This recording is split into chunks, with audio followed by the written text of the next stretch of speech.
Hello viewers, today we are going to study about thalassemia in this video. इसमें हम discuss करेंगे introduction, types of thalassaemia जिसमें है alpha and beta, their symptoms, inheritance of thalassaemia, इसका treatment and one question for you. Welcome to the channel learn with me और मैं हूँ शीलू पचौड़ी। तो आज हम बात करेंगे थैलेसीमिया की। थैलेसीमिया एक ऐसा डिसऑर्डर है जिसमें इंडिविजुअल की बॉडी में हीमोग्लोबिन बनना कम हो जाता है और फिर उनको time to time blood transfusion की ज़रूरत पड़ती है। इसकी सीवियरिटी या तो ना के बराबर हो सकती है या तो इट कैन इंक्रीजेस और it can become very critical. Thalassemia को डिस्कवर किया था कूली ने in 1925। It is an inherited blood disorder which is characterized by the decreased hemoglobin production. Inherited blood disorder that means अगर parents को ये disease है तो इनके ऑफस्प्रिंग या फिर इनकी प्रोजेनीज में ये डिजीज़ ट्रांसफ़र हो सकती है। It is an autosomal recessive blood disorder. Autosomal है, इसका मतलब जो हमारे ऑटोजोम्स होंगे उन क्रोमोजोम्स में ये रेसेसिव फॉर्म में होगा। रेसेसिव का मतलब जब तक दोनों एलिल्स म्यूटेटेड नहीं होंगे तब तक it can just be a carrier, और अगर ये अपने होमोजाइगस कंडीशन पर है जहाँ दोनों एलिल्स अफेक्टेड होंगे जिनको हम स्मॉल आर और स्मॉल आर से रिप्रेजेंट कर देते हैं यहाँ पर, तब ऐसे केस में इंडिविजुअल्स को थैलेसीमिया हो सकता है। अब सबसे इम्पोर्टेंट क्वेश्चन है इस टॉपिक का कि why it is called quantitative disorder. ये बहुत इंपॉर्टेंट क्वेश्चन है। इसको हम क्वांटिटेटिव डिसऑर्डर इसलिए कहते हैं क्योंकि इसमें हीमोग्लोबिन की जो चेन है उसका प्रोडक्शन कम हो जाता है। एग्जाम्स में क्वेश्चंस कई बार पूछा जाता है कि हम सिकल सेल अनीमिया को क्वालिटेटिव और थैलेसीमिया को क्वांटिटेटिव डिसऑर्डर क्यों कहते हैं।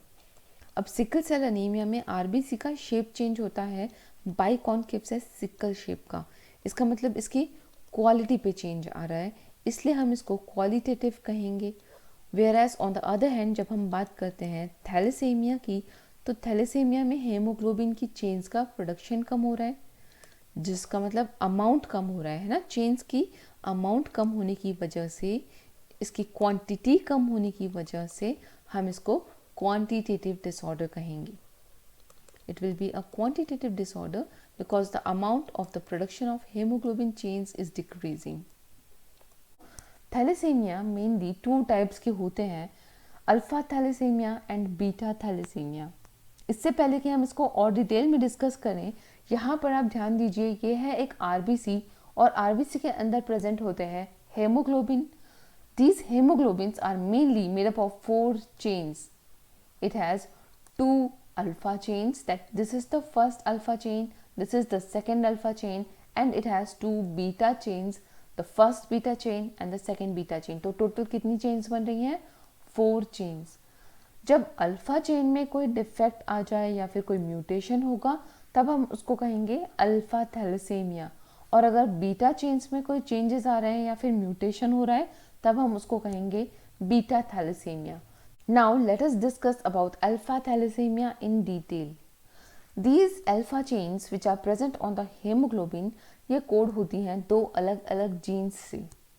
These genes are HPA1 and HPA2 genes, and these genes are present on the chromosome number 16. अब यहाँ पर HP stands for hemoglobin और जो A है that stands for alpha. Alpha क्यों? क्योंकि ये अल्फा चेन्स को कोड कर रही हैं, इसलिए हेमोग्लोबिन की चेन्स जो अल्फा चेन के लिए कोड करेंगी इन्हें हम रिप्रेजेंट करेंगे HPA से, और 2 जीन्स होती हैं जो इनको कंट्रोल करती हैं।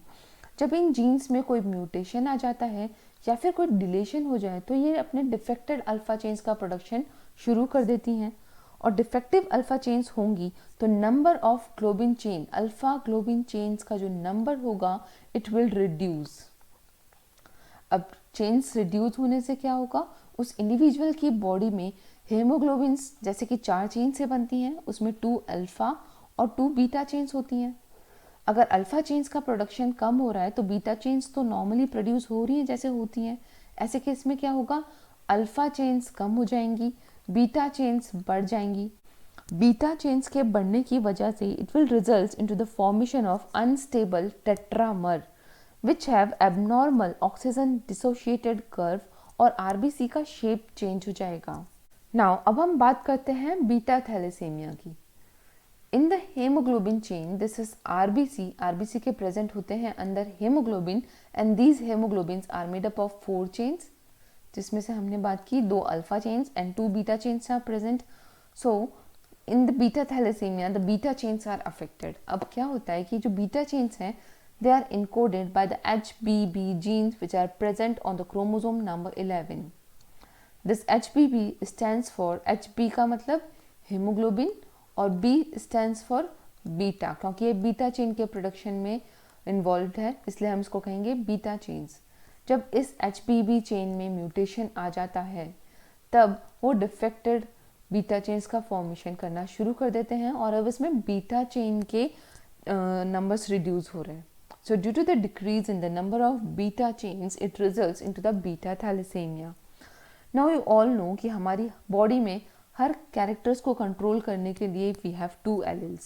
कैपिटल R से हम नॉर्मल एलील को रिप्रेजेंट करते हैं और स्मॉल r से यहाँ पर हम रिप्रेजेंट कर रहे हैं एक म्यूटेटेड एलील को, ठीक है। This is the mutated allele and capital R is a normal allele जिसमें थैलेसेमिया नहीं हुआ है या फिर कोई म्यूटेशन नहीं हुआ है। तो अब क्या होगा बेटा, इन केस में अगर एक ही एलील अफेक्टेड है जो कि ये वाला केस है तो उन इंडिविजुअल्स को होता है माइनर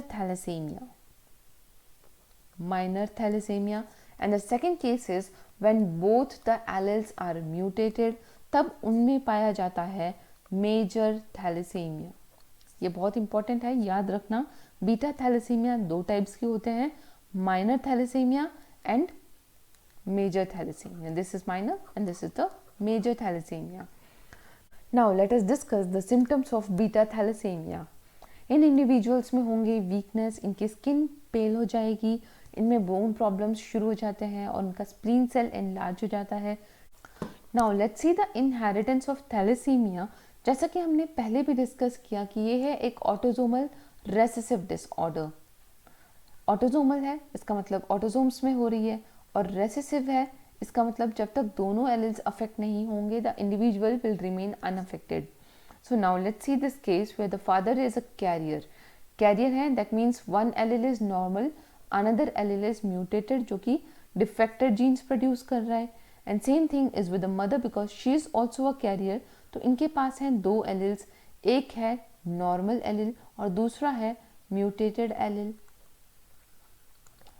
अब जब इनके यहाँ पर भी this capital allele is for normal and this small r is for mutated allele. अब जब ऐसे इंडिविजुअल्स का क्रॉस होगा तो हम उसको पुनेट स्क्वायर की हेल्प से और अच्छे से समझ सकते हैं। On one side we have written the gametes of male and on another side we have written the gametes of female. This is a sign of female because ये carriers हैं तो one allele is normal, another allele is affected. Now what will happen when this normal allele will combine with another normal allele? तो दोनों normal allele combine होकर बनाएंगे एकदम normal individual। इनमें thalassaemia के कोई साइंस नहीं होंगे। Second case is where this normal allele will combine with mutated allele and the result will be capital R and small r, और यहाँ पर भी small r और capital R combine करेंगे और बनाएंगे capital R small r। ऐसे हमारे पास 2 इंडिविजुअल्स हैं जिनके पास है एक कैपिटल R और दूसरा है small r। Such individuals will be a carrier just like their parents.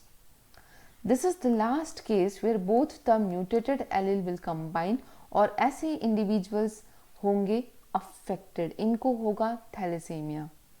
Jin individuals को थैलेसेमिया हो जाता है इनकी बॉडी में अब हेमोग्लोबिन का प्रोडक्शन बहुत कम हो जाएगा जिसकी वजह से इनको time to time blood transfusion की ज़रूरत पड़ती है। And now it's a quiz time. The question is why thalassemia is considered as a quantitative problem and the options are because number of chromosomes changes, second because shape of the RBC cells changes, third because quantity of the hemoglobin chain reduces, and the fourth one is because quantity of hemoglobin chain increases. Answer me in the comment section. If you like the video, Please like, share and subscribe the channel. Thanks for watching Learn with me. Bye bye. Take care.